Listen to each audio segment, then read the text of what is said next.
Good afternoon, good morning, good evening, wherever you might be in the world. Well, here we are, a stellar cast, and we're going to find out about stuff, and my power will go on properly directly. So I'm going to let Ian lead the way and introduce this while I do my traditional cancelling of the stream when the power comes on. So Ian, I'll let you take it away, and then we'll take it from there. Okay, so last week at the end of the show, we had a look at the trailer then for Vigil, and obviously we were a little bit worried because it looked like multi-rotor CG being picked, and obviously given we've had a hard time in past with PVC, with Panorama and Horizon, we were concerned. Now Angus is on the show and he'll be speaking in a minute, and you'll understand why that decision was made. It wasn't about picking CG that looked like a multi-rotor, it was because the production wanted a real flying prop. So essentially it has to be a reality to physics to work, to be there, to be recorded in camera, to then composite the effects over afterwards. So Angus is going to go through that, so I'll let him speak. Yeah, no, it was it's always interesting these days trying to get producers to decide whether it's CGI or the real thing. And actually, they wanted to use the real thing in this case because they thought it would look more realistic, which, from what I've seen, is very much the case. But it didn't stop some CGI and quite a bit of it. So, for instance, I think at some point you see 4 aircraft in the sky at any one point. There are only ever 2. So 2 are clearly flying for real in those clips, but they comped the other ones in. But that would have looked a lot, even though they've done that, it looks a lot more realistic than having nothing at all. So that was one of the key drivers with it. So the other thing we needed to do, and this is quite an interesting one, is they wanted to clearly make it look as realistic as possible. And whilst I think they did a good job on the aircraft, and I can go more into how that was modelled, I personally wasn't 100% behind the munitions on them, especially as someone who, dare I say, is ex-military. So I kind of know what they should look like, the size, the name it, to have credible. What to me is credible as an ex-military guy. But then you come up against the artistic brief and what they want and what they want to look. And there's always a compromise whenever you do that in a production. And we sadly were not there bought online to help the art department per se in terms of advice or anything. We were there just to, that's what they want, that's what we'll build, that's what you have, you then crack on. So in some respects we didn't have a huge amount of say on the overall design, if that makes sense. Yeah, I mean, you've covered one of the points there that was obviously on social media, because people were saying, wait a minute, if it was firing rockets, you'd have to have a bigger frame, and but rockets are bigger, and where's all the ammo coming from? Little things like that. But I guess that's always going to be the issue when you're doing something of that nature. I mean, I think the rockets that came off the side, they just look ridiculous. But the grenades on it, actually, they were not a bad representation. When they're dropping those are about the right size. Very plausible way of doing it. The rocket, I just thought was a bit.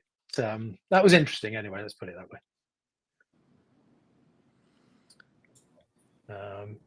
Now, did I keep it going, or have I cancelled it? We're still here. And then the other thing we had was trying to get them all flying together in formation. So I don't know how experienced you guys are, but trying to get drones flying close together from 400 meters away, over land and a few meters above the ground, not easy at all. And so to sort of enable that, what we did do, which again was realistic, it wasn't, they didn't change the ground or anything. We use this what's the flight controller called? Apparently it's not very good. It's a cube or something like that, I believe. It's pretty ropey. No, fuck it. There's no, and I know, Philip, you're on here, and I'm not saying this for the sake of it. In my mind, there was no other flight controller for it. Thank you. And using that with the power of with the RG Copter software, what we were able to do is we were able to fly one mission, tweak it so another aircraft was behind it, fly them in together in succession, so we knew they're at the right start point and the distance looked good. 3, 2, 1, start the mission at the same time, and the aircraft then just followed the mission as planned with the help of a LiDAR to ensure that they sort of hugged the ground. And that worked really well. Got quite close at one point, I think, because we were having to fly close at one point over the ground, and I think one of the skids may have just kissed the ground at one point, but just as the safety pilot kicked in. So yeah, that was good. It was an interesting shoot. Let's put it that way. So that's interesting. So you ran the copter across once, did your camera get it framed right? Said that's the mission we want, and then that was then put into two drones, one just staggered a bit behind with maybe a little adjustment over to the left or something like that. Yeah. And like all these things, how much time were we given on the day? Not nearly enough, but more than I would normally would sort of be given. So they were certainly the director was now, before I go down this route, I hate the sycophantasy that comes out of the film industry, and you go to these awards and you go, oh, he was so lovely, she was amazing, and behind the scenes, he was right. However, the director was absolutely fantastic in this, and he really understood the difficulties and the technicalities. Well, he didn't necessarily understand the technicalities, but he knew there were technicalities, and so he was right behind us, and they actually did a lot of good to ensure that we had the time that we could get to set the shots up, because they weren't easy. And the problem is, it always looks easy if you don't know what's gone on behind it. But trying to write missions on a windy hillside of Scotland, and every time you sit down to try and do the mission, someone else comes in and going, "Oh, the camera's not working. This isn't working." It was the stress levels weren't exactly low. Let's put it that way. But yeah, good fun. Did they give you very long to make the things? Yeah. We got a pretty reasonable amount of time, and the making of them was quite interesting in as much as they said, look, we've got this concept, we want to make some drones that look futuristic, here's a couple of wacky ideas. And we said, well, we can definitely do something like that. And we teamed up with a company called Amalgam Model Making, and that actually is kind of key to making this whole thing work. And it was interesting from them as well. So they're used to making all sorts of rapid prototypes. So companies like Dyson can put a new product at some trade show and it looks the nuts. And so they got tasked with putting the shell on the drone, if you like. We had to make sure that the aircraft flew, did what it could do, and was the right size and shape for the model they made. Handed it to the model makers. Then there was a lot of toing and froing and, oh shit, you've done this and you've broken that, right, we need to fix it, back and forth. They'd get the drone back from us and they go, oh, you've moved that and that doesn't look any good anymore. And then we got it together just about in time without feeling too pressured from it, and gave them exactly what they wanted. So there was time for toing and froing and then to change the look of the drone to what they wanted. It was that bit actually. Again, we had plenty of time, and can't complain at that. At this point, just because you've got an international audience, Gary, do you want to play, or should I just kick it off? Just a quick UI play clip so people can see what it looked like and what the final results were like. Well, here we are. Let's have it. Formation 3. There we go.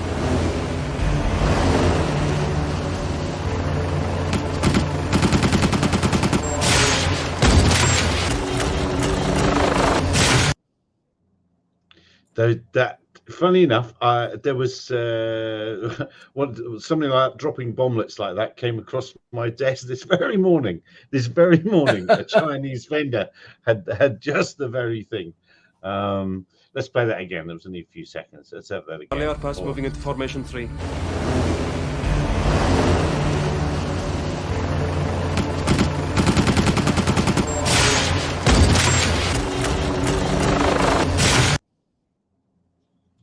There's a minor technicality that it starts with 4. I saw that. Each side and ends with 4 on each side after dropping them. But ignoring that minor little technicality. Very noisy bomb release mechanism. You can hear it from the ground. Yeah. Yeah. It's got the infinite cheat code on. Yeah, there you go. But it's rather speaking to, well, I think potentially a lot of fear. Now, I've not actually seen it, But I know that that Philip and Ian have seen it. don't know if you've seen it. I watched it last night after much mucking around trying to watch it outside of the UK. Johnny DRC, yeah, they'll be up on our web store later today with ammo. Yeah. Yeah, watch it last night. Much mucking around trying to watch it outside of the UK legally. So the first version I watched with Chinese subtitles. That was pretty good.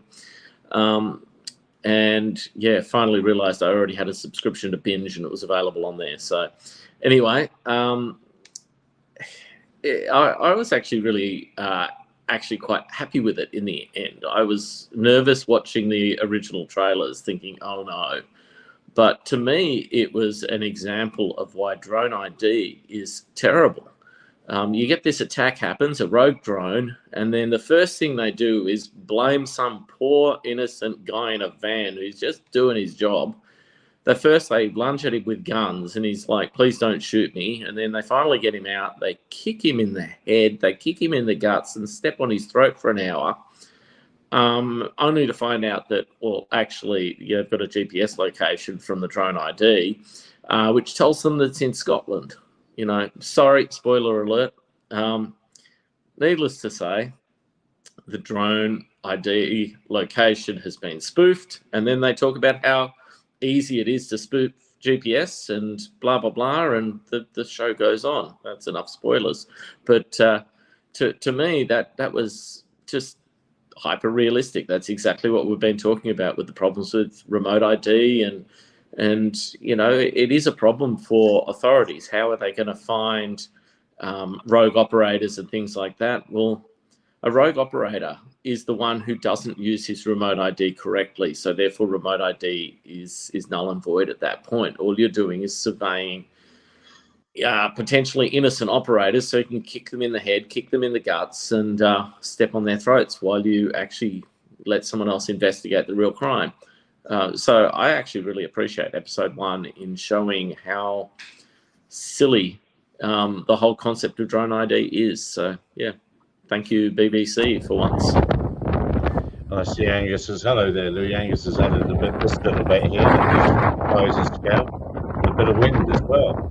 Yeah, it was pretty windy that day, but the machines handled it really well. Now you can see we've got the joys of having to re-battery these things. Was we had to unscrew the lid every time it came on, which was a right pain in the backside. But these aircraft, despite the wings and everything, actually handled the wind amazingly, which sort of shows you how good the Cube is, even on a weird airframe like that. And then at the background there, you can see our custom heavy lifter, which is a 22 kilo machine, which was effectively the brother of the first ever Airseed aircraft in the UK. Guess what it's flying? It's flying a Cube as well. So that again made some of the tracking shots that bit easier as well. But it was a real team effort there, and we had some really cool pilots, some really big shout out to the likes of Ben Platts, Mike Foyle, Pete Morn, Sam and that lot that made this all work, because it wasn't an easy job, but it was a lot of fun, and it certainly tested us all. Johnny D mentioned, I mean they do look like they're under 250 grams. That's for certain. How was the CAA for this? How do you go about getting approvals for this sort of thing? None needed, because they're all under 25 kilos. We didn't drop a single thing. It was a bog standard filming flight in the middle of nowhere, with great control around the area. So even though we've got 10-meter ASC, or we did at the time on the one at the rear, clearly we didn't. We had to fly under PDRA1, the sort of the basic thing for the Vigil drones. But we're in the middle of absolutely nowhere here. Great control around the area, and the aircraft I think weighed in at, I think it was something like 23.5 kilos fully laden, so well within the. Are you sure you had great control in the area? Because I watched episode 1 and someone hacked it. Oh god, yeah. In fact, some people got killed as well. And there was a guy within the flight area. I mean, I saw that. He was hiding. No, bugger. Bugger, I must have missed that. My spotter. I'm going to sack my spotter. Yep. He can take a hike. I've got a question, Gary, just before, because I don't want to forget, because this is a geeky question. There'll be lots of people that have seen this drone because there's obviously this huge thing in props, and there'll be a lot of people thinking, "Wow, that's a wonderful prop." So I'm just wondering, are these getting dismantled afterwards, or has someone actually got one of these sat in their living room for the future? Yeah, we know. Did I We've see got one on Banggood the other day? Is there any chance of having one of them for DroneX next year? Could well be. Yeah. I will have to clear it in production because the art department have got the copyright, if you like, on the drone. But it's in the office. It's there for if you want to pop in for a coffee at any stage, you'll see it. That's good. And they still owe us 2 non-flying versions, which are still up with production in case they needed any post work done. But they're there. You can imagine somebody copying that and just flying it, somebody making one up, even a smaller version, and then flying it in the UK and causing... No, Louis, you don't reckon? No, the best thing is to send one to New Zealand, to Tokoroa, and to annoy all the guys at the council. Via bloody aviation house at Gatwick. Does it become conspiracy? No, fully loaded with machine guns, bombs, everything. You're not wrong, Louis. I hope this live stream is what you call evidence. It's not needed in the modern world. Not needed. Yeah. So it's how many jobs like this? Oh, I know what I was going to ask. Angus, is how involved were you in the storyline? If they got they seem to get the remote ID part quite right. So have they done much research into that? Not through us. I don't know. We had zero influence on the storyline.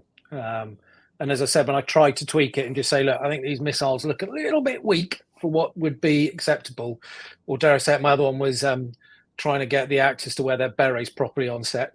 That's another small issue. That's the old military man coming at me. No, it was sort of just get back in your box, give us the drones. That's what we want. And fair enough. That's what they want. That's what you give them. Yeah, no, I did think initially carefully about whether we would take this project on. It's clear that the subject is potentially quite an issue. But I go back to day one when I started, and people got really hacked off every time I used the word drone because it was all seen as bad. Guess what? No one gives a flying hoot. Everyone understands what they're like now. At least the general public does generally. Haters will always be haters. But I've been filming now since 2013 out in the streets, and apart from one really weird reaction, which I think is worth sort of mentioning in a sec, actually the public have been so cool. I mean, normally it's like, wow, that's amazing, how much, how high, how far, and that's it. So generally it's really positive. And yeah, you get the odd person that comes out really anti. And we had this one guy one day where we flew past at a tower block, and he came out madly screaming his head off, what are you doing, invading my privacy? And we thought, calm down, you can have a look at the footage if you don't like it. And he wasn't calming down. What are you doing this for, you muppets? I said, dude, it's a documentary on Channel 4. Oh, Channel 4? Oh, mint, man, let's have a look. And literally that quick, his attitude changed. So I did look at it and going, it's drones shooting and there's, the story's dodgy. But the public don't care. They understand that. They don't think a Boeing 737's dodgy just because F-16s are loaded with ammunition.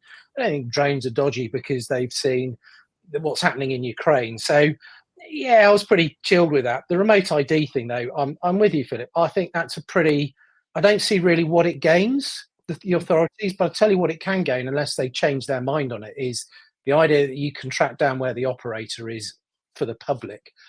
No, because 1 in 1,000 people will be a hater, and they will come out because they will use it. And I think it's got to be against privacy laws, that, because you don't allow someone in an office to broadcast their position.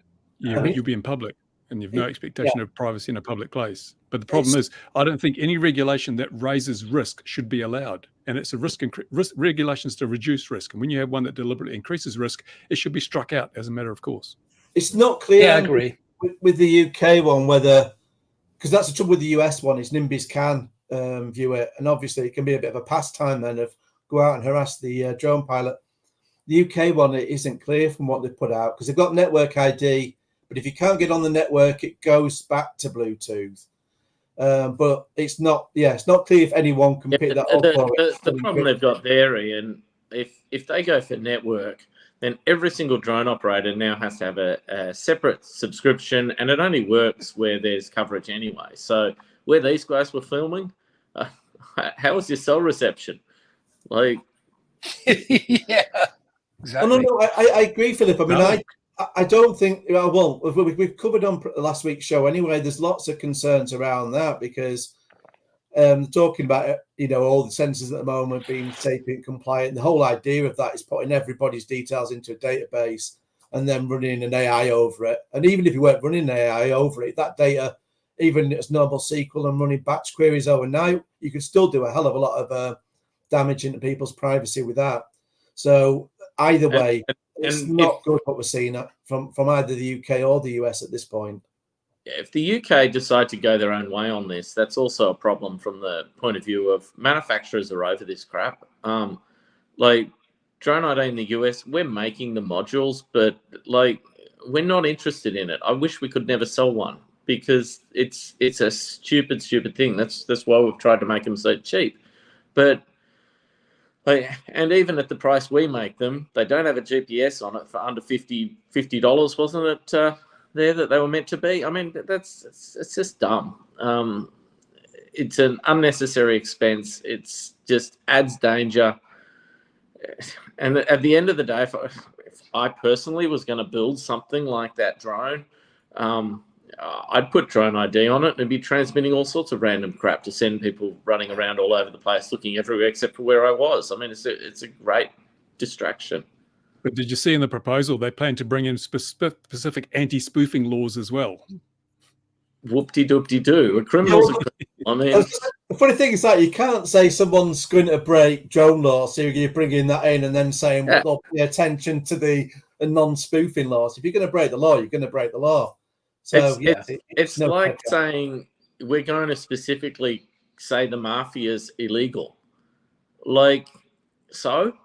Like, I know like all these things that drone rules double up on regular regulation all the time because endangerment is a crime under most countries. Yeah. If you endanger someone with anything, it's a crime. So why do you have to have special rules that involve drones in endangerment? It makes no sense. I just saw on the news that in Brazil, the drone delivery business is flourishing because they are delivering thousands of flights to Brazilian prisons of everything. So cell phones, guns, drugs, everything. Oh, careful, Louis. You're going to get Ian fired up on this one. Yeah, do they have it's actually drones, or is it actually just the prison guards walking that in and selling it internally for favors? No, the thing is, if those guys are continuing their business, I'm sure that Philip will have lots of his remote ID modules on the shelves because obviously, if you're our biggest clientele for remote ID is clearly criminals. They're all buying them and they're all telling everyone where they are. I mean, it's their first defense. It's like, but officer, I told you what I was doing and where I was, and you didn't stop me. So I think that's quite an effective defense. Did you notice that from the 16th of September, not one person has died as a result of the recreational use of a multi-rotor drone in the USA, and that's when remote ID came in. Well, that's a big improvement on the previous 0 people dying. Yeah. With the on to that note on LinkedIn, dear old LinkedIn, there's a sudden splurge in counter UAS reports of there was a 60% increase in something, based on what. And I asked the chap in that thread today, well, what was the total fatalities in the last week, last month, last year for general aviation versus the civilian drone community? And they were arguing for guess who died yesterday in a Robinson 44? Oh, and the day before, and the day before, and the day before. I mean, we've had I think in the last month we've had nearly a Robinson a day crashing. Oh, really? Killing someone. Like, you know, we lost someone in northern Australia yesterday. Wasn't that long ago. We lost one up in Queensland. In Africa, there's been heaps. There's been nearly a helicopter crash a day of various sorts for a month. There was an aircraft crash here on Sunday. I think it was Saturday or Sunday. We live over just over a valley, and just to the south east of us.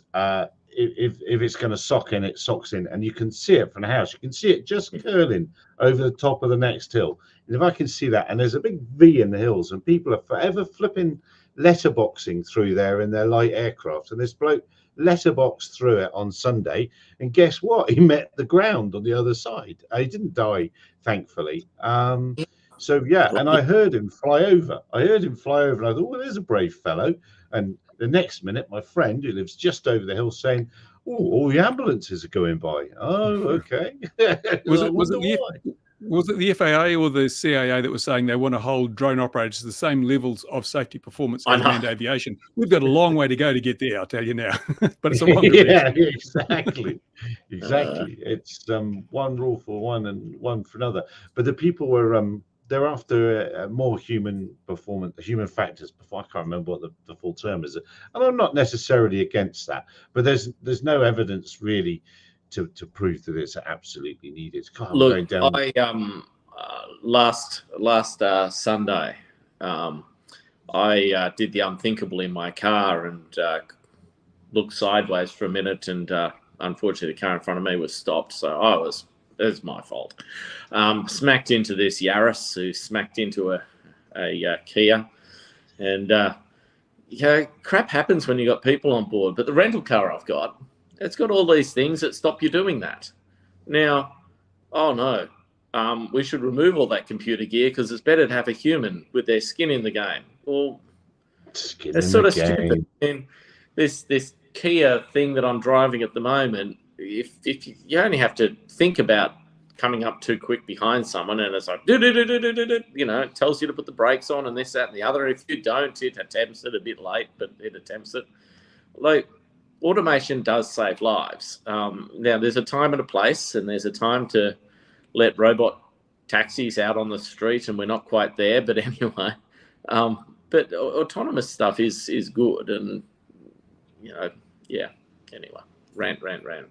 I just want to jump in with something that Brendan, a former DJI, put on Twitter this week, which was interesting.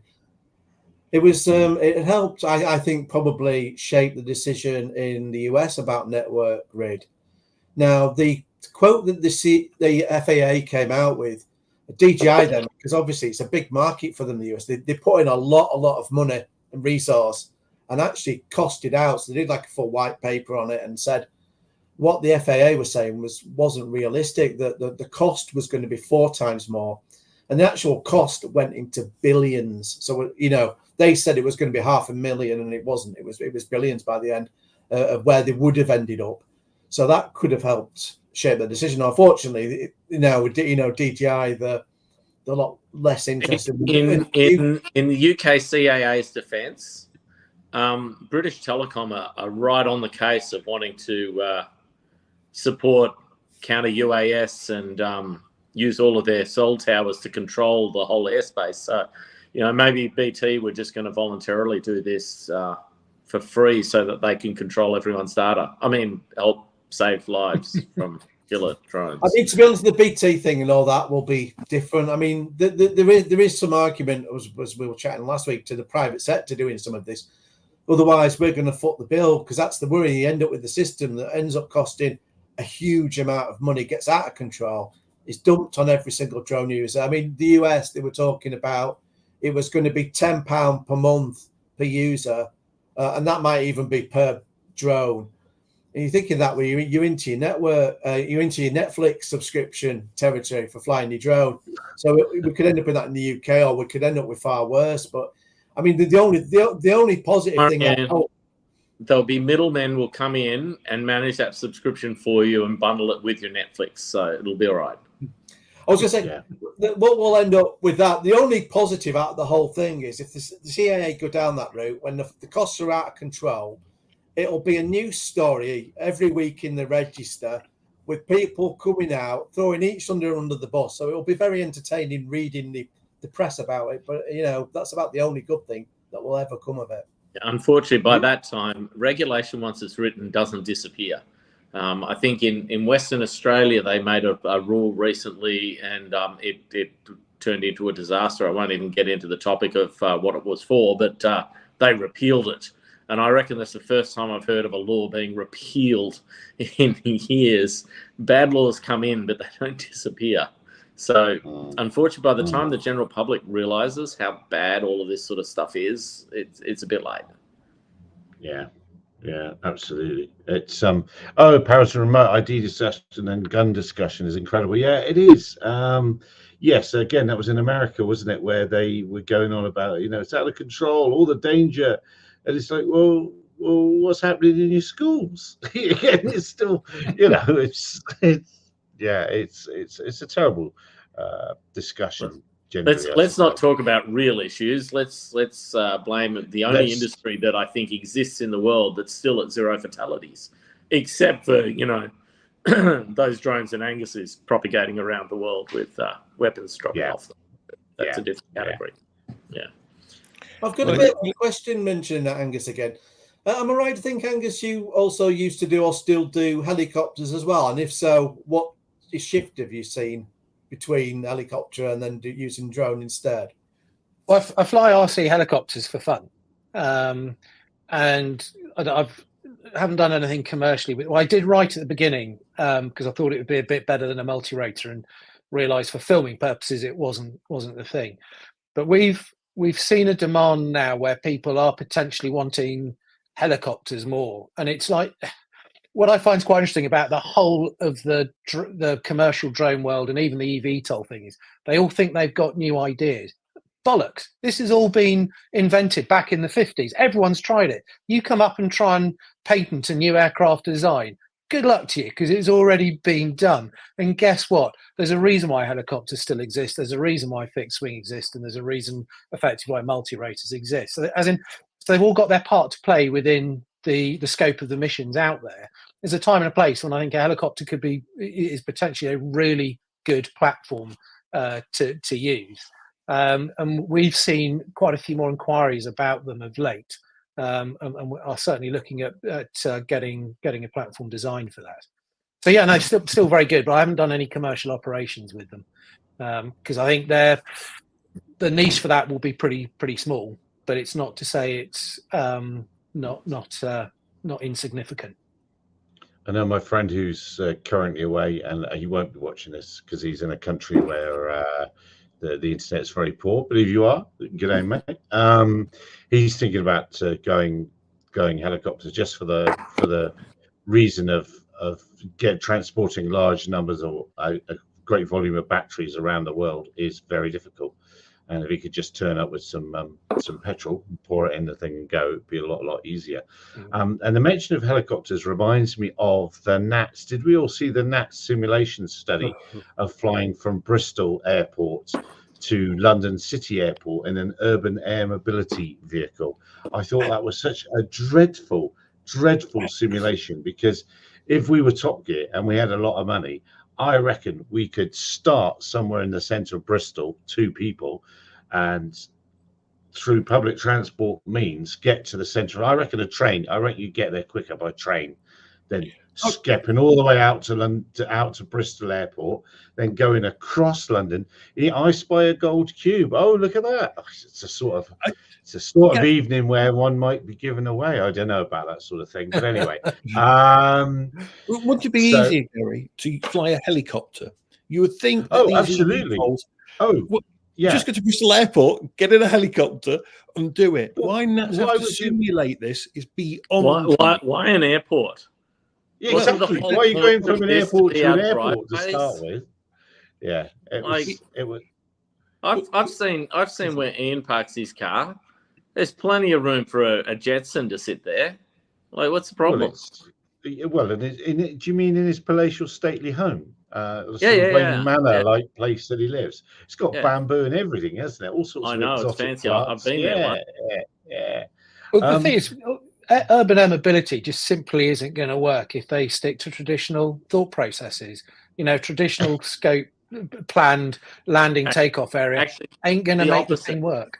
I think the opposite. They need to start with traditional methods, i.e. use a helicopter, and then work out where we can actually expand the scope of helicopters, and then find where there's actually a problem, because they've now locked eVTOLs into helicopter mentality without the advantages of helicopters. So yes, they've actually. Well, I don't think there's going to be one. I can't see one coming soon that would fly from Bristol to London anyway. I cannot see it.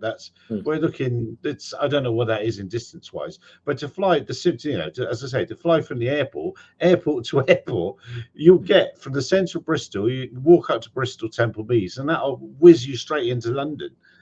Whereas it take you 40 minutes to get out of Bristol Airport if you've gone from the centre of Bristol. It will take you 10 or 15, 20 minutes to get in from from London City Airport into. They don't even go into Battersea. I don't understand why they don't go into Battersea. But anyway, the helicopters made me think about that. Definitely a couple of areas it can work. So eVTOLs are a lot quieter than helicopters. That is a really key enabler. So you can actually potentially land these things in busy areas and get better. Is that true? Yep. Like if you. Yep. But what are you comparing apples to apples? Like if you're talking a little tiny, single seat helicopter to a single seat eVTOL. No, so they've done. So I've and hands on the table here. I'm on the advisory board, but not a part of Urban Airport. So I've been able to see some certain things, and the data is that an eVTOL that's carrying passengers is quieter than a helicopter quite substantially. So here's the question: what about an electric helicopter? Because electric helicopters won't have fixed pitch, and therefore when they come along, surely they'll be quieter because they can adjust their pitch and be more efficient. So electric helicopters will not be quieter. Not necessarily, because the blades still go at a hell of a lick and the tip vortices, etc. I don't know enough about it, but at the moment the current model is. I'm not saying it's going to work or not, but unless you get proper infrastructure at the landing and take, so if you want to take off from one side of London to the other, you can't have. You need a really small and compact landing and takeoff area to even make it work. It'll only ever become affordable if you've got lots of these around the place and people are making lots of short, small journeys. The idea of going from Bristol to London is nonsense. It's about going from King's Cross to Charing Cross and lots of flights happening like that, because only then will it become affordable. And I think there's a lot of massive hurdles going to overcome in the meantime to make that work. So I watch the space with interest. I'm a genuine optimist in this industry, but there's a long way to go with the urban air mobility piece. One thing that worries me a lot comparing noise and apples with apples side of things is if you're comparing a traditional helicopter, they run a very standard blade that's basically almost the same airfoil from root to tip.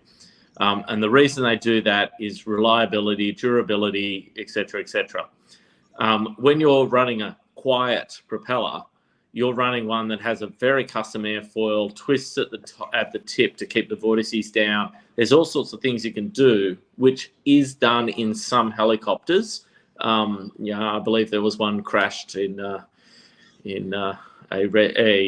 rescue or capture of a particular Osama bin Laden, where you can do this fancy stuff on real helicopters and you can get that noise signature to the point that it's basically not there. You can't hear the thing coming. Now, so basically, bringing that technology into Trad Heli makes sense. Justifying multi-rotors because they've put this technology that, again, already exists, it was invented a long time ago, into a multi-rotor. Well, okay, great, but until that whole system works and you compare it with a whole system of, could we put them on okay, let's not use a Robinson 44 as an example this week, but could you put them on a Bell Jet Ranger, showing my age now, with an electric system? Like there's things you could do to prove these systems out without trying to reinvent the wheel in every single. So here's I'm kind of with you on that, Phil, but here's my take on the eVTOL piece. Every time you get a new bit of new tech coming out, there's a famous graph, I forget what it's called, but it literally goes from use here, does nothing, and then it goes poof, as the the height of expectations is reached. And then it falls off a cliff when people actually realize what it's good. And it's called the trough of disillusionment. And then after that, you then get this maturity curve where it then just builds solidly because people now understand what the technology brings. And I think your average drone that most of us fly, we're well past that trough of disillusionment. Certainly are in the filming world. They know exactly what they can and can't do now, and they're always pushing it, but they've got it. I think eVTOL's just on the start of that massive pitch upwards, and I think people will soon realise that they're not going to deliver what they think. And I think once the trad heli guys actually see any form of threat, I funnily think they will suddenly come up with bits that allow them to work. In the end, the problem is physics, and efficiency of an eVTOL is several degrees lower than a standard helicopter. Yeah, used in the right place, that's okay though. The efficiency is not necessarily important. Laws of physics are just laws. You can break them. With all these green movements and everything, do you think that having an electric eVTOL that needs to be charged every 2 kilometers, the green people will go bananas? So the helicopter, if you change the power unit of instead of a Rotax 2-stroke engine that is by itself loud as hell, the problem of the big noise of helicopters can be solved very easily with a bit of engineering. Replace the engine for a powerful engine that has a weight to power ratio that is good and is silent. Are you trying to suggest that we remove an engine that was designed and built in the 1940s and replace it with something maybe from the 90s or something to have a remarkable effect on aviation? Something like that. Bit radical. Or ask Elon Musk to lend us one of those fabulous electric motors of the Cybertruck and put it on the helicopter. Hey, all options are open. Helicopters, except for that shrouded tail blades that Airbus is promoting, helicopters haven't evolved much on the physics. So 2-stroke engines that are loud as hell, or turbines that are even louder. Blades that are not optimized for anything in particular except to create a lift as hell. So it's much easier to go and invest some technology on an helicopter than on 4 spinning propellers, 8 spinning propellers. But what I would say in sort of counter to that is this new drive, what it is doing is it's driving a heck of a lot of research. And it's driving things forward, and that can only be positive in my book. Something good will come out of it. Whether the eVTOL remains in its current form, who knows? So I'm actually a big fan of it. It's driving a new potential form of aviation, and without doubt, some innovation is coming from it. And the other thing I always do slightly scratch my head is there are a lot of very, very clever guys out there putting a lot of time into this who believe in it, and I'm not one of them guys. I haven't got that brain or foresight. But when you do speak to them in person, it is kind of inspiring in many respects. So they're potentially very much onto something, but I still much rather wait and see the evidence. And at the moment, I'm very much we're on this big cusp of it's just the latest greatest thing, and everyone's jumping on the bandwagon. But what comes out of it, I don't know. But we should definitely pursue it because it's research and there's a lot of work going into it. And they're looking at it's helping the charging infrastructure. It's looking at battery tech. It's all driving that, and that can only be a good thing with the way the world's trying to go at the moment. I mean, we can get into the whole green battery electric vehicle debate. That's a whole nother story. But It's positive. I'm watching with great interest though to see what actually comes out of it. I just wish they would hold off on regulating recreational users out of the sky and so much in advance of this technology. But we're probably a decade away, because even the most advanced of these eVTOL companies admit we're still a generation of battery tech away from it being truly viable. Yeah. And then there are the other things that I've seen reports where if you're flying in an urban environment, any amount of wind can produce vortexes between tall structures that can basically tip these things on their head. You've got the problems if you've ever seen a helicopter landing in an area and there's a tarpaulin or a cardboard box. What happens when a piece of paper, a cardboard box, gets sucked up into these multi-rotor things and you lose half your props? Actually, on that one, the eVTOLs have got an advantage, because a vortex from one big spinning blade is worse than the mixed vortex of lots of blades. But you're landing in a smaller area, aren't you? So smaller area means there's going to be. It will be more turbulent, but it'll be less ring vortex. And that's why the ground infrastructure for this is a key enabler for it to work. And I don't think enough work's being done on the ground infrastructure. And to be honest, that's why I got involved with the urban airport guys, because I think there's a solution there that can work. But they're not the only ones. They're just the guys I But for me, the best example of the non-viability of the current thinking on eVTOLs is that American eVTOL that the Marines use. The Osprey. The Osprey. And I think everybody has seen the video that while landing, he lifted up half of the landing pad. Right. Yeah. So they have to produce all that cliff to get it. And an helicopter can do it, but it's a more distributed area, so the effects are lower than the small concentrated effect of a single blade.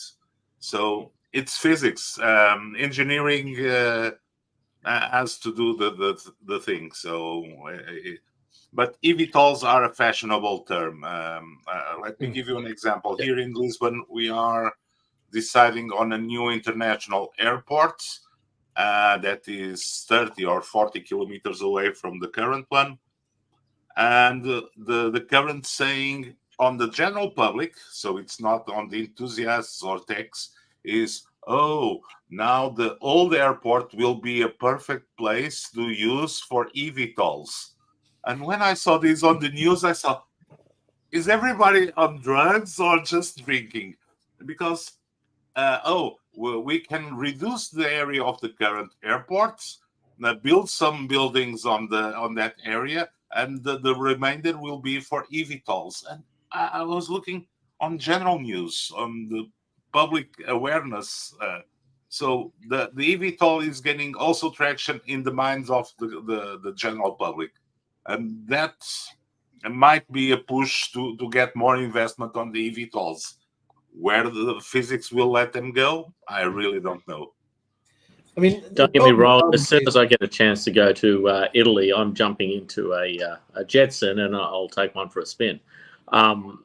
Like, that thing's awesome. I fully support, except with our autopilot officially, the use of recreational eVTOLs. I see them in the same category of dirt bikes. I mean, at the end of the day, you take a dirt bike out and you drive like a madman through the forest and do jumps and do crazy stuff. People are going to be, there's going to be sadness. However, just before that sadness is going to be great moments of joy, and that's what people do with their lives. They do crazy, dangerous stuff for fun. So I don't have a problem with the single person flying car concept. I see that as a recreational vehicle, just like a Razor or something like that. They're just fun. I think the lunacy though is that you can go and fly around a Jetson, no license, no registration, no remote ID, build a model of that Jetson which is 250 grams, and suddenly it becomes regulated out of the sky. What the hell's going on? But you've got skin in the game. Yeah, that's skin in the game. I think with your analogy for it, it should be a flying motorcycle is really what you're saying. Yes, it's where it's fine.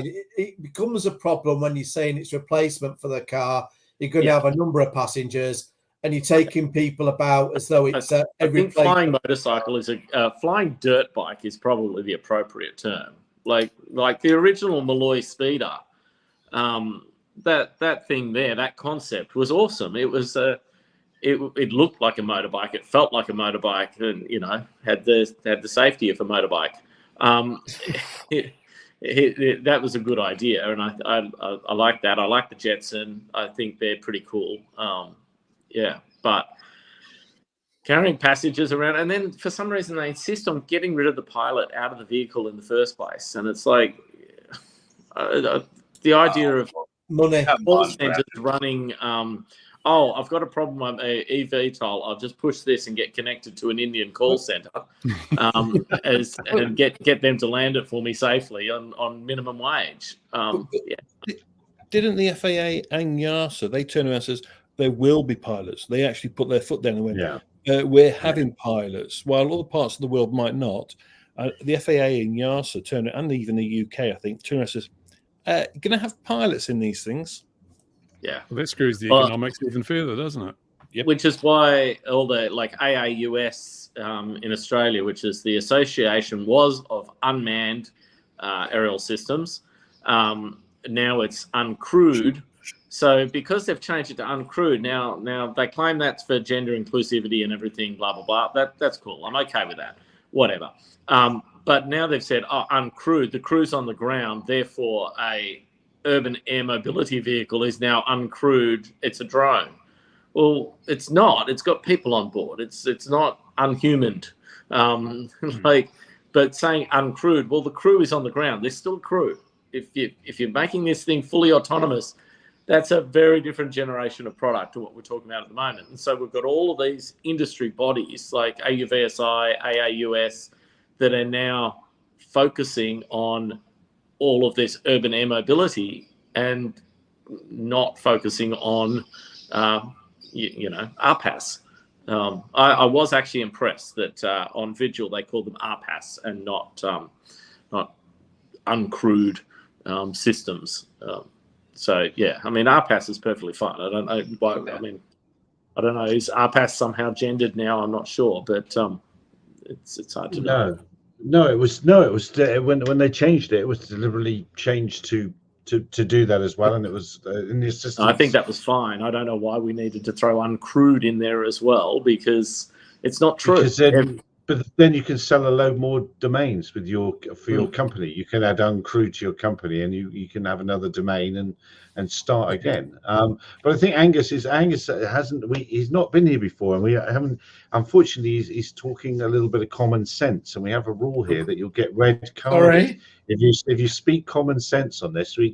It's not of the modern world. It's kind of what I do, though, so I'll take a red card. I've got no problem. Yeah, you'll be red carded for common sense. But the infrastructure piece is exactly right, and there really is. There's really very little. It seems to me very little thought around the infrastructure part of it. You're probably not aware, Angus, but I've got Vertiport Africa here. It's just over here. I've had it now for 6 years, and before that, I put out landing pads for our previous, but not a thing's come here. I mean, I haven't got any charging or stuff like that. But if you sit and do, if you actually sit and just look at a bit of a field and you consider the weather and other stuff without going into a massive computer simulation and spending a lot of money, but if you just sit and square off a field and think, well, could I operate into this today if I were a helicopter or whatever, and the days where it actually happens are remarkable. Or how many days you lose and how quickly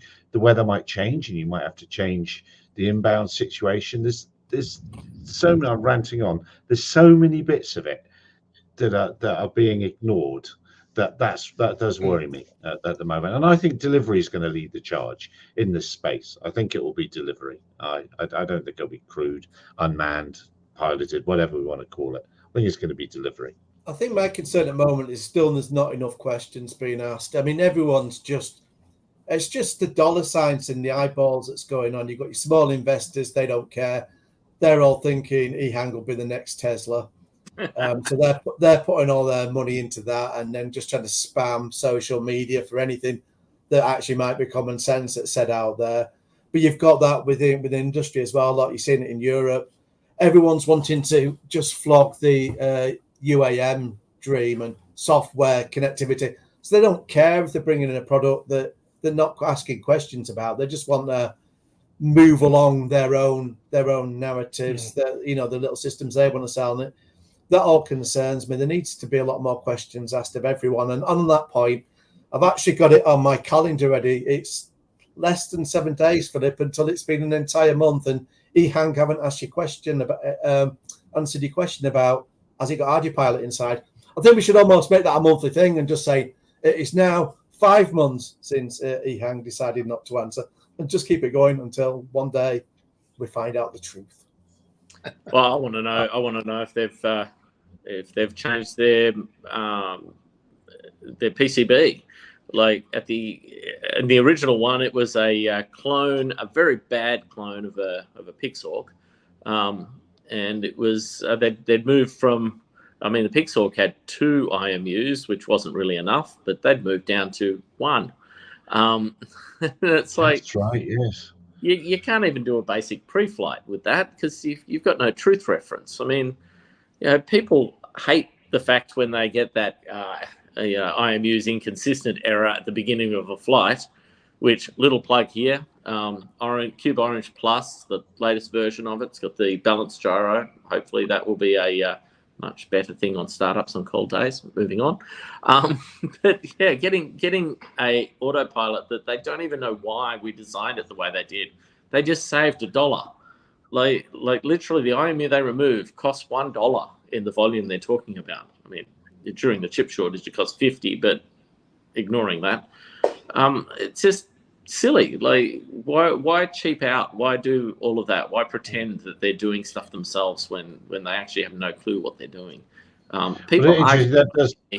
That does sort of come back around to the human factors thing, which could be improved in our industry.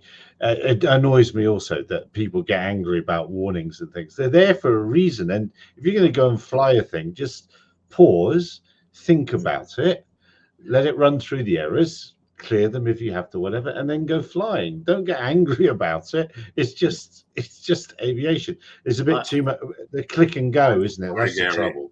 Sorry. Here we go. You're not with the times. Everybody wants instant gratification, and if something is in the way, you just remove it. Yep, that's a great thing about open source. Just go in and comment out those bits, recompile. Fair enough. So, you're right, Louis. You're right. So No, it's just... if the second IMU makes it be inconsistent, just remove it. Yeah, right, fair enough. Then. Just yellow card for that. Now, before we go on to because we are, dear viewers, Philip Wonka is in the room, and it was that gold. What prize are we going to give away to this evening, Philip Wonka? Which we'll do a little bit later. It was scheduled for a gold cube, wasn't it? I'm not getting. Well, it is now. now you've got that one out. It is now, yeah. And for those of you who don't know, it's a gold cube. Well, we've got to do that. We've got to do that thing now where I've said that, and we'll talk about something else for an hour to keep people here longer. So I'll swap that for an original Pixhawk by 3DR, still in the original box. Hang on. I've got plenty of them. However, Lewis, you will be impressed that our first batch of red cubes, the cubes all turned up to our factory from the anodizing, and they were pink. So God, we actually do have some pink cubes. Yeah. Oh, there you go. There's a. But I upgraded it. I upgraded it with a gold sticker. Hey!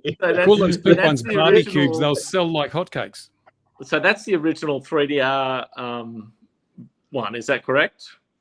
This the 3D printed one. Yeah. Yeah. So that one was from 2014, and it's been upgraded to a. It's gold. It's gold now. Look. See. Yeah. Yeah. That's funny enough. That's going in a boat. It still works. It's going in a boat. It's a grand thing. Yeah. So we'll do that later. Before we do that, breast cancer awareness cubes. Yeah. Harry Dave fanboys. Oh, he's just lent away. I wanted to ask you how you are now, Bruce, if that's not too rude a question. And are you climbing out of your regulatory nightmare, etc., etc.? yes, there are no rules for me now. I don't have to follow any rules. I just have to be safe. That's all I have to do. And police confirmed that for me last weekend when I was chatting to them after they held me at gunpoint for a while because they thought I was a drone flyer. I told them I wasn't.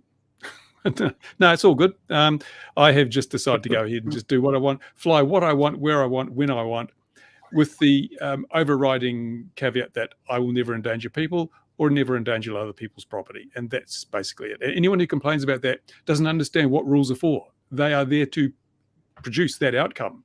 So if I'm producing that outcome without the rules, there should not be a problem. We'll visit you. Yeah. Cake with a I file know how in to it. cook and I know how to put files in cakes. So Files and cakes, exactly. and That's right. we can deliver your phones, soap, or whatever you need. Yeah, that'd be great. Because I mean, the prison guards really appreciate having that contraband dropped in by drone because it means they can walk in more comfortably. Yes. Yeah, absolutely. Yeah. Well, And the good thing is we know that none of the counter UAS systems that they've got can detect our gear, so we're all good. So, did I say that out loud? No. Oh, sorry, Drone Shield. But that was a great counter UAS did thing. I say that out loud too? Oh. In that TV thing, that 556 was a great counter UAS drone gun that didn't work. Yeah. The only one that would. I won't mention any names, bulletproof. But I came across a counter drone unit last year, quite a highfalutin one. And when we spoke to them and gave them the truth of what's out there, the commanding officer of that unit, his chin it didn't just hit the floor. It was in your neck of the woods, Philip. Yeah, he was staggered about what a pretty standard drone user could do. It was like, we're fucked. Sorry.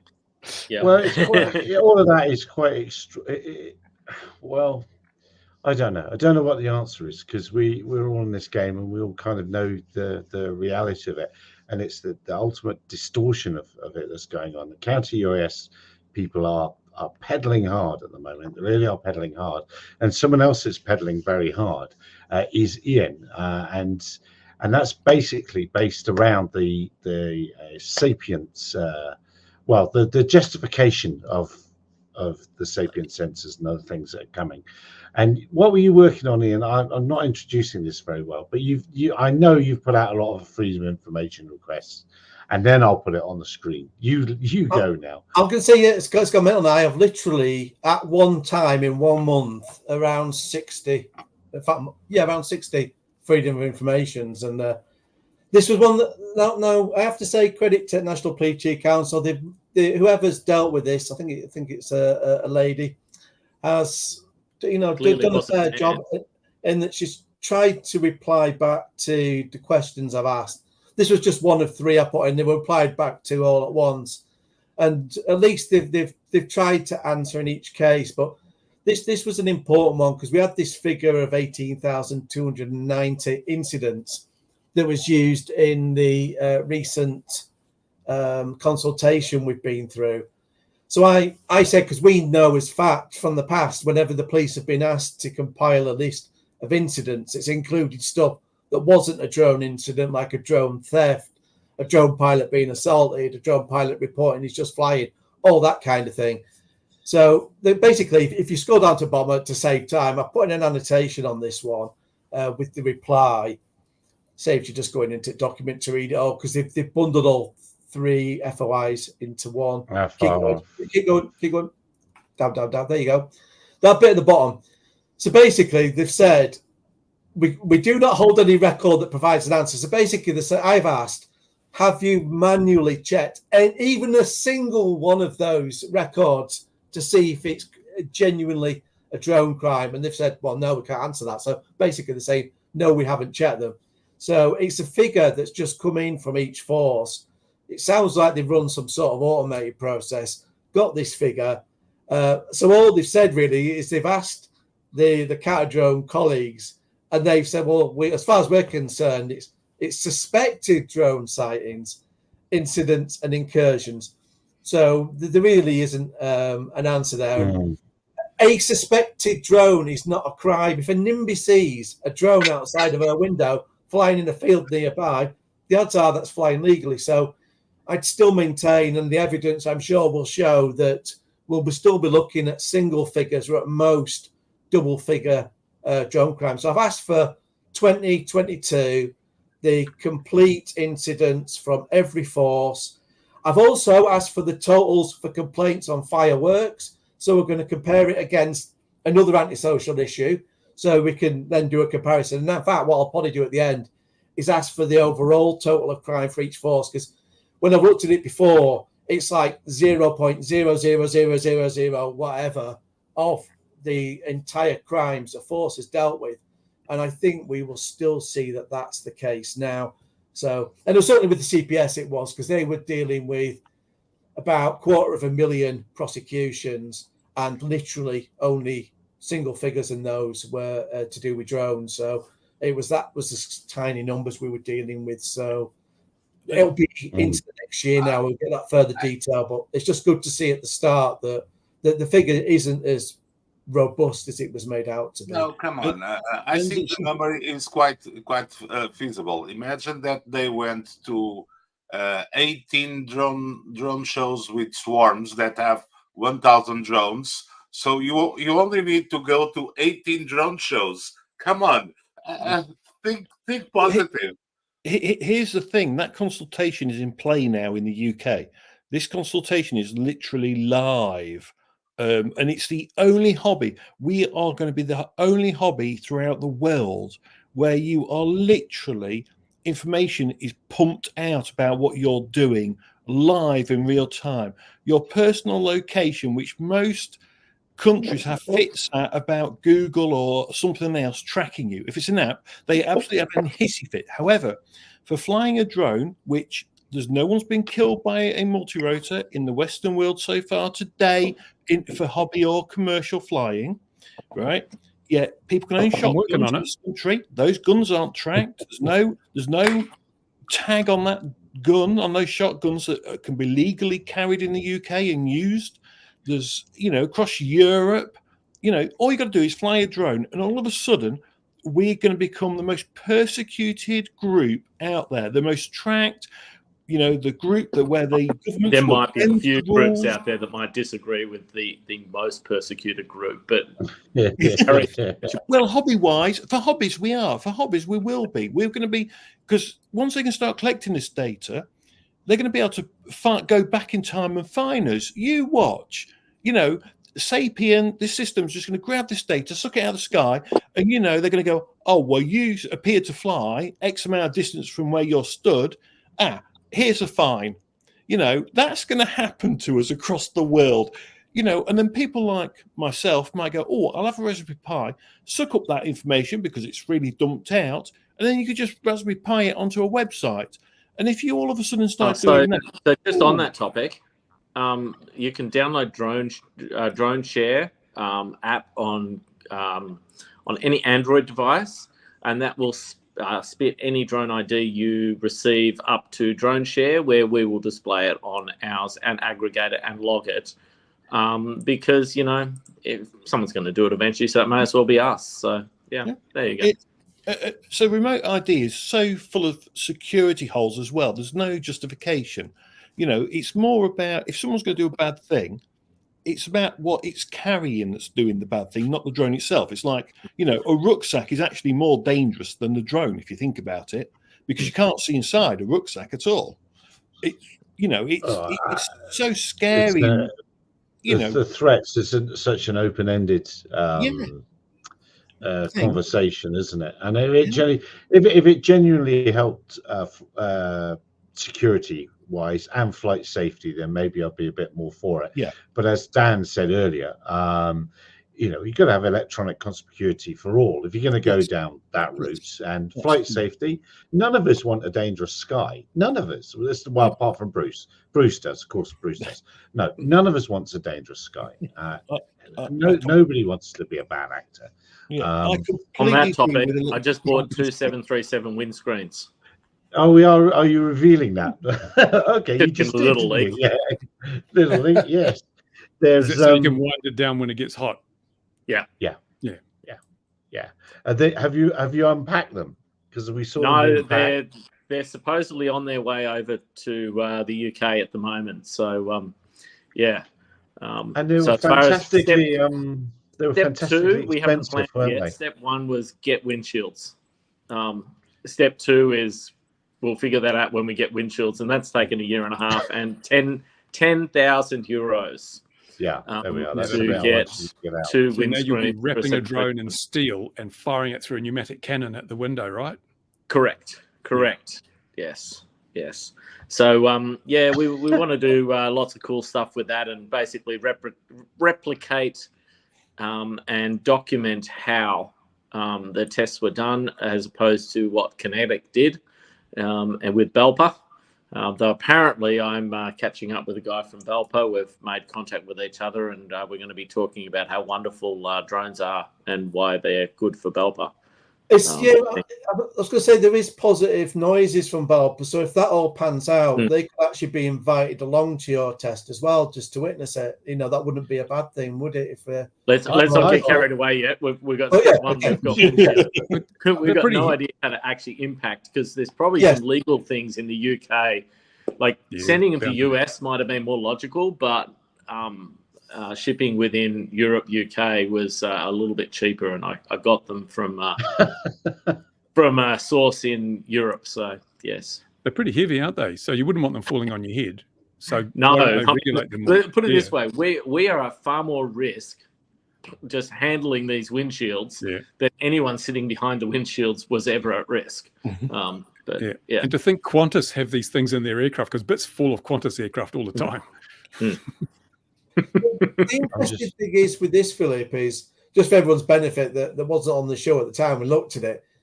In Canada, they ran an impact test, and they were like, "Oh, we can't get hold of any front windshields at the moment for an airliner. Sod it, we'll get the side ones." So literally did the test with the side ones, didn't even put them at the correct angle, and then make conclusions from that. And then you're making incorrect conclusions and statements. So number one, we've proven their thing wrong, because I did succeed at getting windshields. Yes, it took some effort and a lot of money, but we did get there in the end. It's been a 2-year effort. But if you're going to do a test like that and make claims, you've got to use the correct thing. So they've used if anyone can picture I don't know, if someone could drag up, I'm on my phone, so I can't drag up a picture, but if anyone could drag up a picture of a 737, that'd be handy. But the front windshields are on a very, very slight angle forward, but almost flat. The side windshields, I find it amazing that that's the picture you've got. Why did you find that amazing? Because I believe that's the same airline that I've taken the... Wow. Goodness gracious me! This wouldn't be the exact aircraft that the windscreens Yes, it have would come be from. the exact aircraft. Well, what are the chances? What are the chances of that happening? There you go.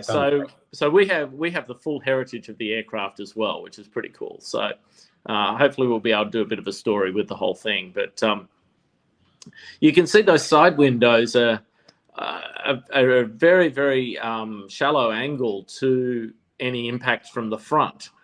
So they were never designed for a flat impact. They were designed for a glancing blow. So their test is completely invalid by using those side windows. Is that a trick of the light, or is one of those front windows smaller than the other? It is an interesting one. It does look that way there, but it is a trick of the light. There's a bit of a reflection off the closer one, which makes it look white, and the other one a little darker. So yeah, it's these two windows here, isn't it, Philip? And the reason they're so expensive is because they are tracked by Boeing still, because there is a lucrative market in dodgy parts. So it's these two windows here from this very aircraft. And I didn't know you were going to reveal this, but there we are. I thought got to put a little leak out once in a while. Yeah. Oh, fair enough. Yeah, it's nice to do a leak that isn't actually related to our business, though. So yeah. I was going to say, once this is sounded out and you know what you're going to do, it would be worth having a few people invited up, from around the industry to see this, because it'll be good that the actual, I mean, this could be a complete disaster for us all. I mean, we could fire the first shot off with our little Mavic air that we blast at the thing with no wire wrapped around it. It could, what if it goes straight through? Straight through it, yeah, it could do. Yeah. It do. Look, I'm going to be It do. slightly controversial here.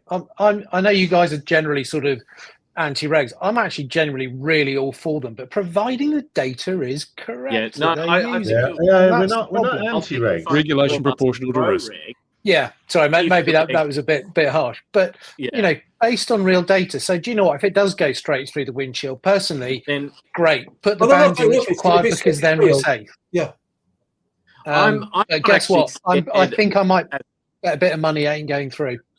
Yeah, I'm not scared as an airline passenger of drones, but No.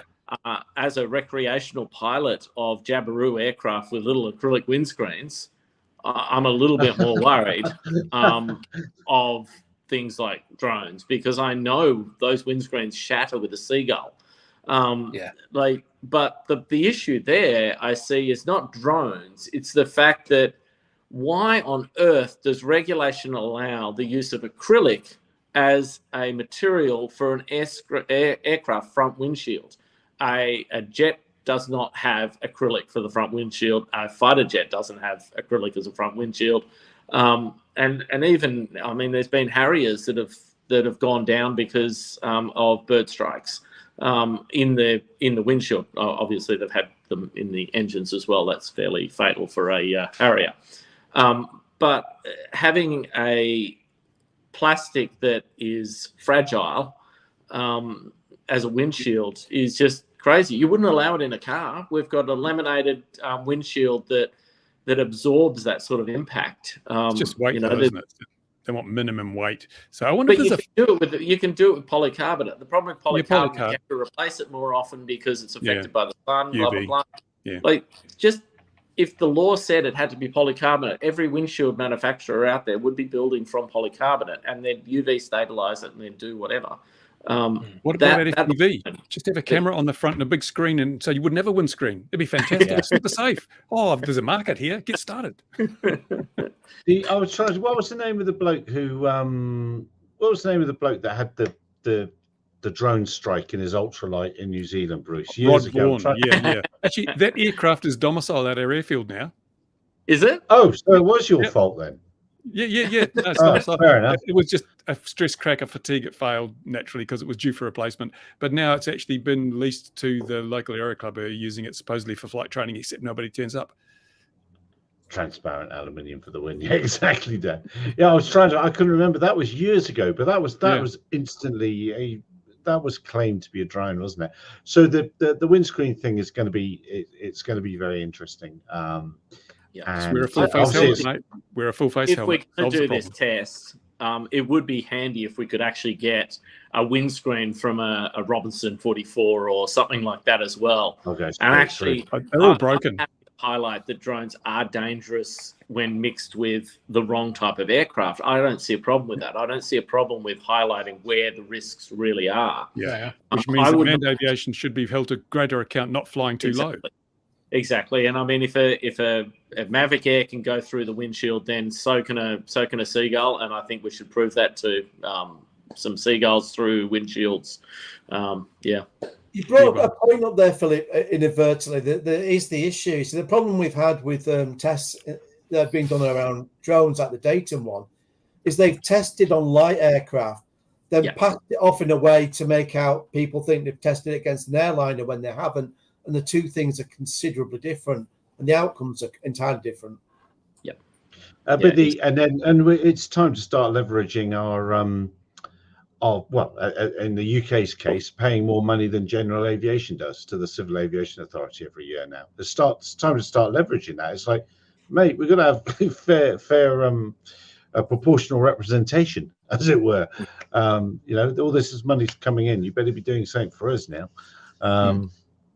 I think we do make them some money, that's for sure. It's more than GA now.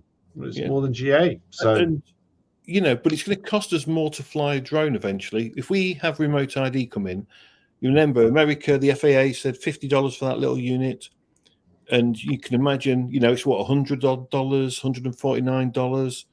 We're a small market. We're not this big. If we have a different system over here, different RID, if they do bring it in, it'll cost us more because you won't sell as many devices. Don't worry, we'll make it as cheap as we can. Because someone's got to pay for the infrastructure basically, behind that. with the remote ID we do for America, we are selling at basically at cost. Like we're not interested in making money from stupid laws, but people have to have it. I can't remember exactly what our cost is, but anyway, our serial one, I'm not going to mention a number because I'll get it wrong. I know our straight serial one is cheap as, and our CAN one's a bit more expensive, but yeah, it's annoying. I don't want to sell things because of a rule.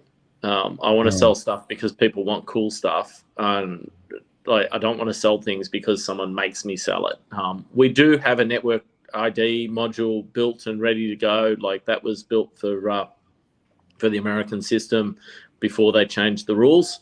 But if Australian data has anything to do with it, it's going to cost you, I don't know, $250 or thereabouts for a year-long SIM card to give you the data you're going to need. Now, it's going to be handy. You'll be able to spit straight up to drone share, and at least if you're going to share all the information, you may as well do it properly and share everything.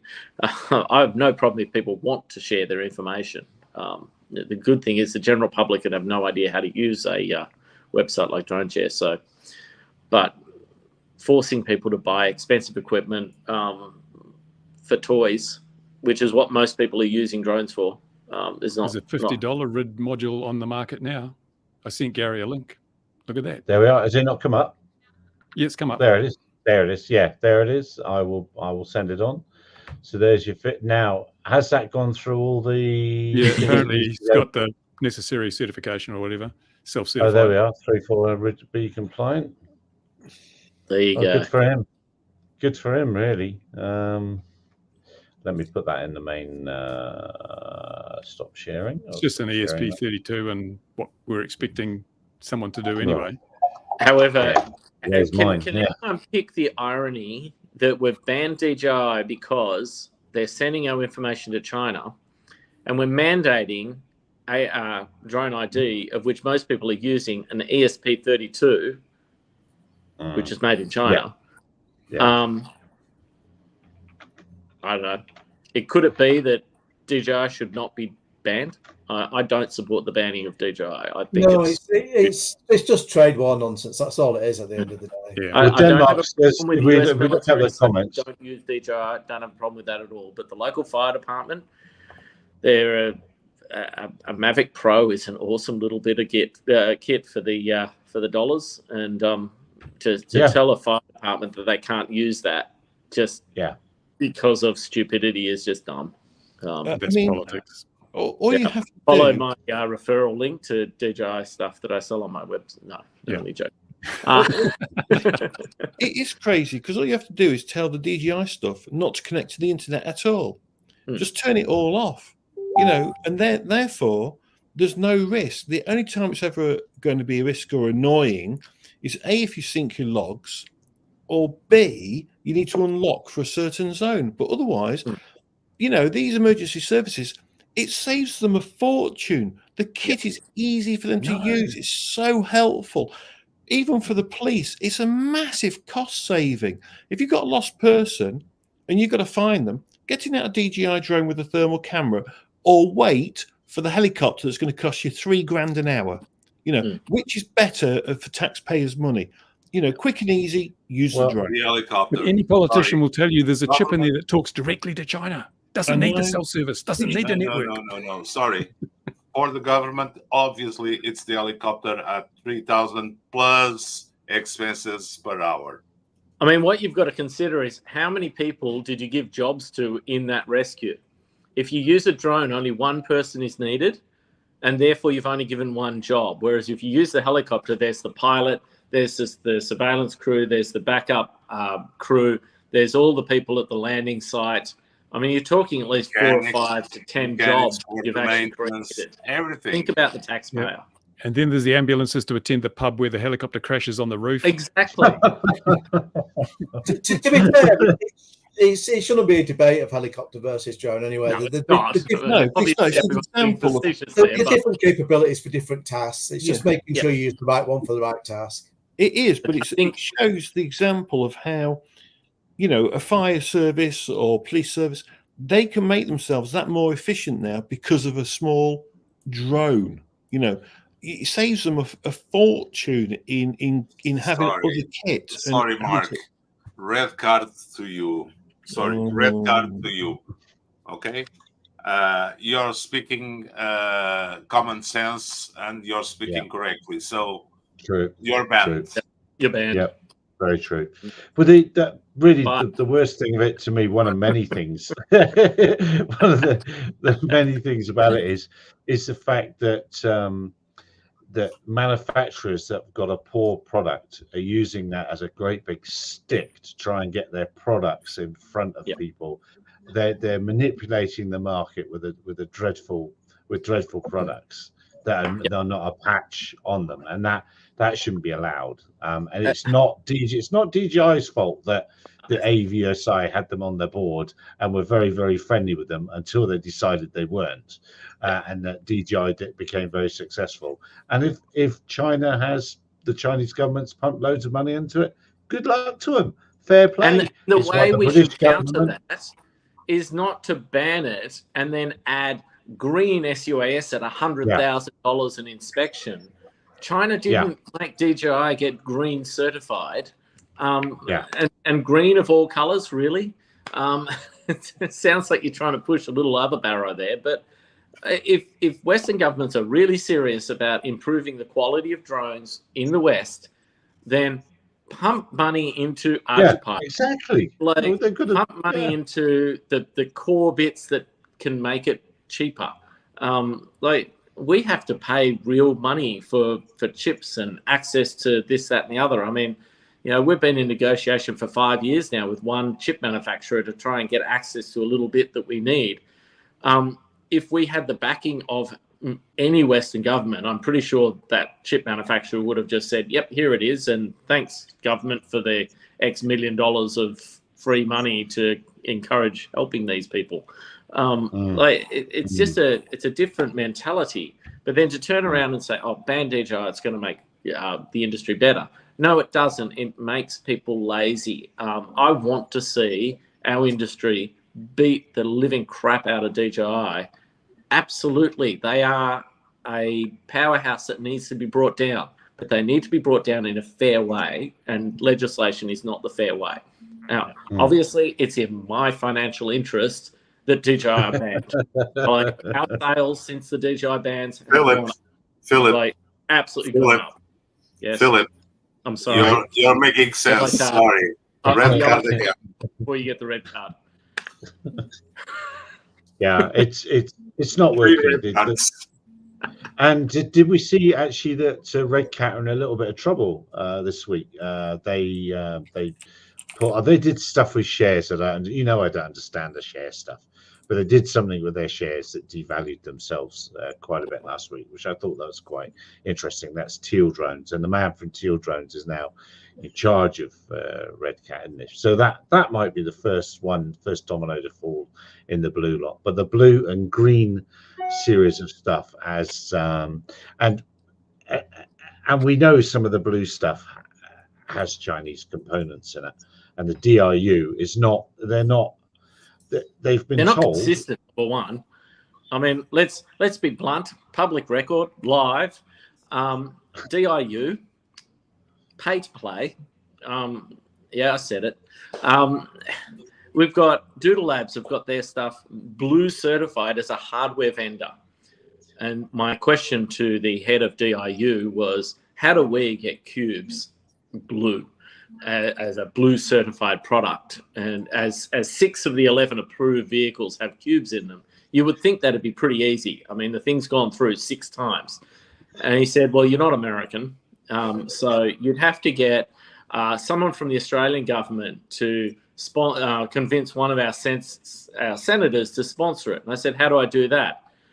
I won't repeat the next comment, but pay to play is basically along the lines of it. And it's just wrong. It's not fair on users. It's not fair on companies. The companies that have gone through that blue process number one, they went through this really long-winded process, and people are buying other stuff anyway. And so I'm not sure it actually helped their sales as much as the cost of doing it.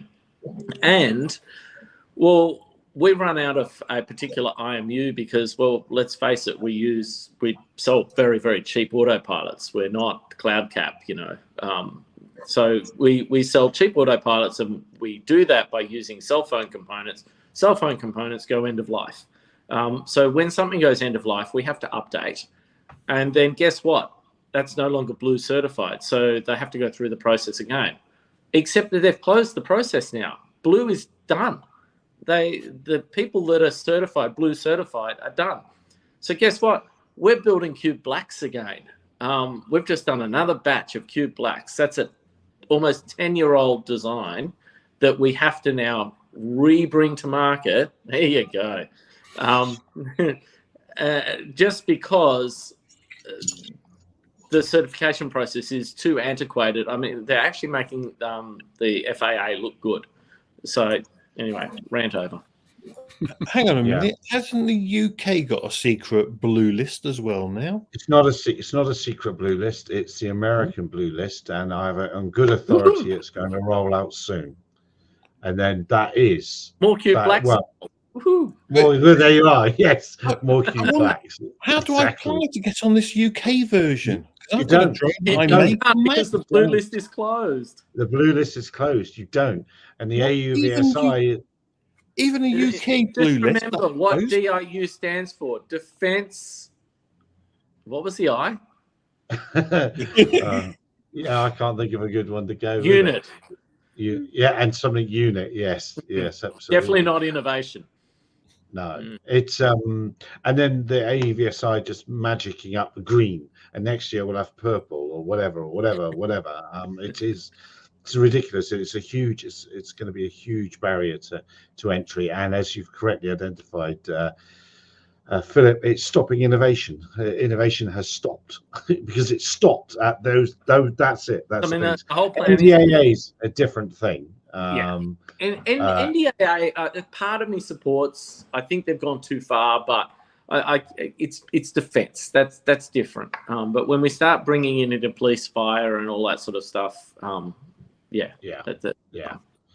Look, we've definitely gone down ranty mode. Before we do the big draw for this year's first cube, has anyone else seen any of this? Oh, I know what we can do to really get some Louis red carded. How many days till the anniversary of Gatwick? It's not long. It's exactly 7 days. It's a week today. His favourite subject. And I'm hoping we will. A news report has been on to me today, so I'm hoping we might actually get something out in the press just for the anniversary. Yes. So, Ian, have you been talking to my friendly police officer who still doesn't want to be named?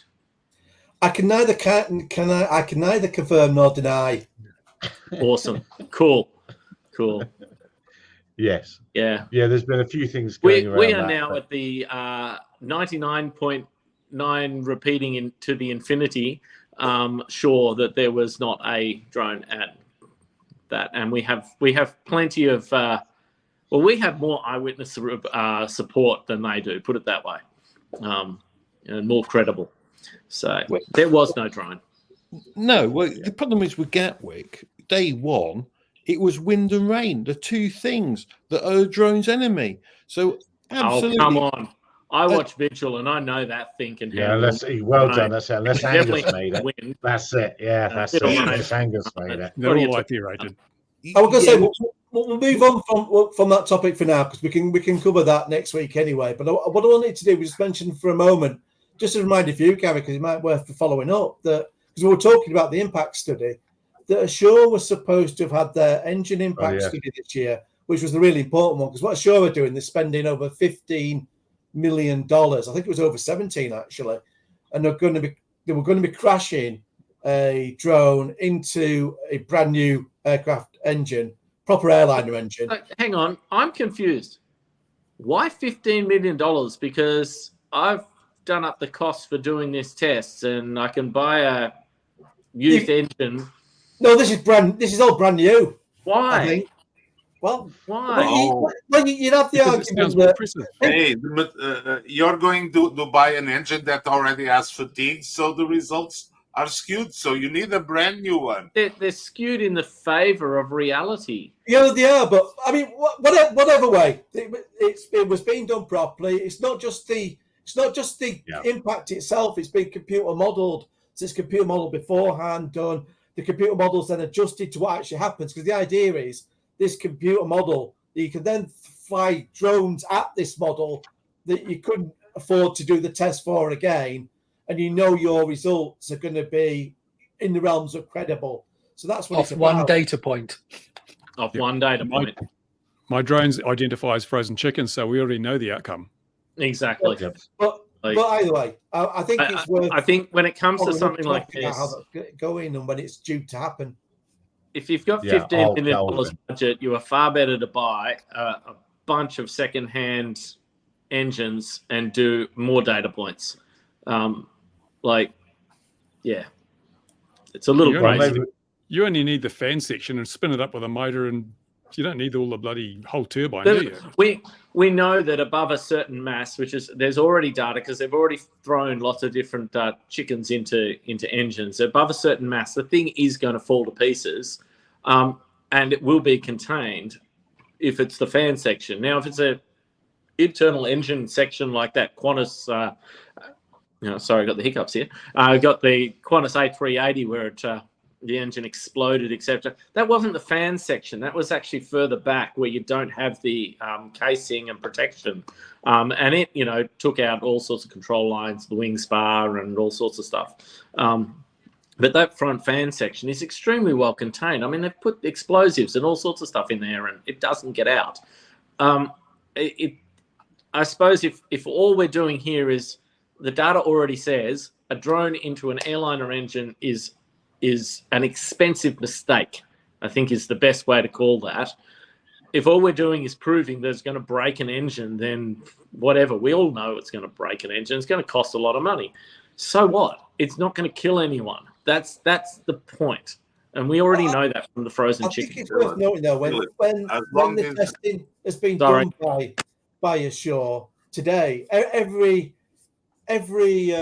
received wisdom to date that said a drone will do this much damage has proven to actually be a huge exaggeration. So I'm quite glad for them to keep on going, because if that trend keeps on going, it can only be a good thing. I mean, yes, conversation. It would be amusing if they fly this Mavic-sized thing into the engine and the engine just continues with no hiccup. That would be hilarious. But other than that result, I'm a bit confused by it. I'd like to do it on a used engine, just more for YouTube shits and giggles, because it'd be fun. But I don't think it's a very valid test. Well, yeah. Well, you should have been on the show then. Yeah, well, we'll have him back. I can't remember his name. We'll have him back, and we'll get you there as well, and you can. Well, thankfully, I'm in Australia at the moment, but unfortunately, this show, when I have moved to another part of the world where 3 hours time from here, which means it's 5 a.m. Yeah, and we know how lazy you are. You don't get up in the morning. We know that. We know that jolly well. Right, we're going for an hour and 38. Draw my prize. Exactly. So, drum roll, please. There's absolutely zero science in this, but you've just got to trust us, dear viewer. Those of you that have entered, Philip Wonka has been on the SUS News site several times. Should he appear over the next year? Are we going all year? What are we doing? We're going all the way to next December? All year. All the way to next December. Should Philip Wonka appear on SUS News, click Philip Wonka, and then that's your chance to enter. And the more times you enter, the more chance you've got of winning. So you can. How do you, Ian? As I said, Ian, you just wait for Philip Wonka to appear on SUS News. If he appears, click him. And then all will be revealed, and that will give you a chance. Go on, mate. If this number turns up as either Adele or Ian, yeah, it's irrelevant. Oh, no, I do have someone from from Bradford, West Yorkshire, Yes, there's a in the surprising list here. number from Bradford Yes, turning yes. up in the list. Yes, I Under do false actually names. have someone that I am looking at that thing. But Philip's going to draw a number, and we haven't colluded before. I don't know. I haven't built this up right. Should just do it. Just do it. Just do it. All right. I have a hat and I have a number. Yeah. I win again. He's got a leg. You got a number. Okay, number. So now you're in Australia. Is that a number 9 or a number 6? I think Yes. it's a number 9. Is it a number 9? The It's a wick number 9. is this side. So, well, I assume you burn them from this side, not that side. Is it one of those drone bombs? Well, if you want a better fire, then it would be the other way. You know, it would be a longer running fire the other way. So okay, so what we're saying number 9, are we? Number 9. Unless, of course, it's 9. Ian or Adele. Sorry, It's not Adele. Ian or Adele. It is Thomas Donnelly. Thomas Donnelly, congratulations. But I think you should do something for number 6 as well, because it could have been a 6. How about a frisbee for number 6? So, Brian Barnes, you have a frisbee. Number 9 is Thomas Donnelly. I don't know if Thomas is with us, but there, I have his details, and he's in Lancashire. So it very well maybe he does know. Maybe he knows Ian. It's not far It's away. near England. It is near England. No. So It's there his is cousin. our gold cube winner. That's a pretty amazing prize. So we'll sort that out. I've got the address, and keep looking at SUS News, dear viewer, and it's completely at random. I'm putting it up, and I don't know when I'm going to do it. It's completely at random, and it could be any time zone as well. So And it could be any level of prize, depending on how many we draw. We have a certain number of these little beasties, yeah. And then there's a few other. And then things there's as well. other stuff as well. So we've got T-shirts and frisbees and all the standard merch. By the Gold way, one, the one they used on the Mars helicopter. They use a gold one on that because all that space stuff's gold, isn't it? No, they decided they couldn't use our autopilot on that because it wasn't space hardened. And then they used a non-space hardened companion computer. But then the space hardened autopilot failed, and they moved those tasks over to the companion computer. So it's actually running on the same IMUs that we would have run if we had run the gold cube on that one, or the normal cube. But the space hardened IMUs failed, which I find amusing. But anyway. by the way, Well, Gary, when I am on the SUS News website, and if Philip Wonka pops up again, I will be entering as Detective Chief Superintendent Jason Tingley. Just so you know. Fantastic. I think I might give away a free drone remote ID if he wins. Second That prize would is be good. that would be a great thing and, to do. And we'll publish the serial number for that particular ID so everyone can know where he is, and we'll plug it in before we send it. Absolutely. And it might be, dear viewers that are here with us now, that Philip Wonka appears about 10 minutes after this finishes, because I'd have to switch him back on again. So it might be that he appears. So if you want to enter into the next month's draw, then that might be what happens. So, dear viewers, wherever you might be in the world, Hold on. One last. Here we go. Okay. But wait, there's more. Public service announcement. If someone looks for the innovation prism light that was stolen from Andrew Vigil, please report to the authorities, because actually just turn it on because it's got drone ID enabled anyway. So yeah. So if someone finds a big drone, just let the police know. And it is a cube on board, but it is a locked firmware on that cube because it's running the remote ID. So people can't really do anything with the thing anyway. But it would be good if people can keep a lookout. They're very specific parts on that. So yeah. Is there a photo of this drone? Where's it stolen? Is this it's posted all over ArduPilot, all the forums and everything. There's lots of information. Here a link. AAUS just posted a thing on that as well. So it has been peppered across Australia well and truly, and the rest of the world. So yeah. Now, should you have or just before I actually go, if you've already entered the competition, enter again, because you'll have another go, or you'll be put in the hat every time. So you'll increase your chances. This was a little bit of an exclusive for the viewers here to start with. You got to hear about it first, and so you've got more entries because you're our consistent viewers. So I thank you very much for that. And on that note, I will say good night to you all, wherever you might be, or good morning, or whatever it is, wherever you are in the world. Look after yourselves.